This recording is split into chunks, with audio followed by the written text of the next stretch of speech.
பார்வதி அவள் குடும்பம் காக்க வாராளே,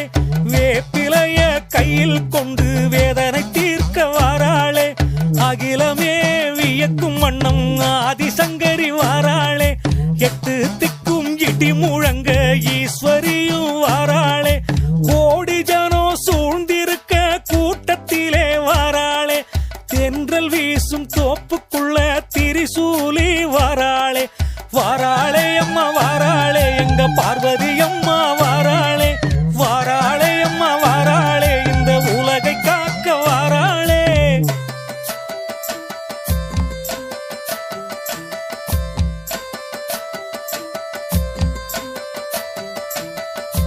வாராளே அம்மா வாராளே எங்க பார்வதி